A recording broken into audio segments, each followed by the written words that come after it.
Hey Tool Nuts, I'm Doug with ToolNut.com. Today we're going to be unboxing the new DeWALT 13 amp electric Jobsite cold water pressure washer.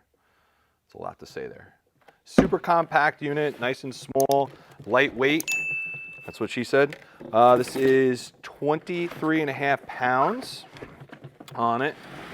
This is 2100 max PSI, 1.2 gallons on it. It's got a roll cage here, and look at that. That's what it's there for. Looks like it already took a hit in transit, but it's okay otherwise. So 35-foot cord here, ground default here, safety, since you're using water on that. You can see here the wheels, nice rubber wheels, and extension handles, button here, extend it, move it around. Really nice, actually.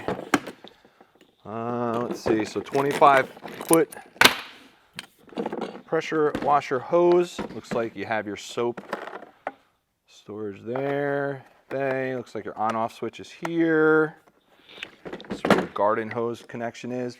Always make sure that you're cleaning this out and checking this for debris. That way you're getting good water flow into the unit. You want to always make sure too on pressure washers, any pressure washer, that the garden hose is always connected and the water is turned on first. You never want to have the pressure washer started without water in the pump and running a dry pump, gas or electric, any of those. Looks like your hose connection then for your pressure wash goes here, and then this would go to your tool end there. The other cool thing with this is the onboard storage for everything. Looks like they're also giving you a quick guide here for setup and what each nozzle does. So you have good rotary nozzle there. You get one of those. And then I believe, yep, here are the other nozzles here. So you're getting a 15 degree, 40 degree, 15, 40, and then you're getting a soap dispenser. These all come out here and got nice rubber grommets to keep them holding there. You have nice heavy duty handle there. This is where the other end of the hose would connect to, and then to the pressure washer itself. And then you're going to connect your wands. Here, looks like two-piece, one into the other.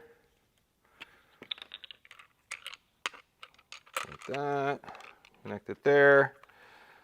And then the other end obviously would go to the gun. You can see, actually, pretty quick setup out of box. It's not going to take much to do this. Looks like there's already a rubber grommet there for this. So I guess you don't need any Teflon. It's ready to go out of box. Snug it up. So one other thing I always like to point out to everyone here is on the nozzle tips, make sure, don't do like I did one time, when you put these in, you get a good connection and give it a yank after you put it in there. It's basically almost like air fittings for nail guns also. So same thing. If you don't have it in all the way, you go pull that trigger the first time, you're gonna send your tip for a ride off into space, and then you got to go try to find it. So don't be like a Doug and do like I did. So there's your full wand set up on there. Nozzle storage, hose, 35 feet. Oh, there's another here, which is nice on the side of the unit. Just a startup guide, reminder, so that if you don't always have the manual with you, or it's been a while since you used it last time, you always have a quick guide there. The rest of the specs and information are on our site at toolnut.com. Check it out now.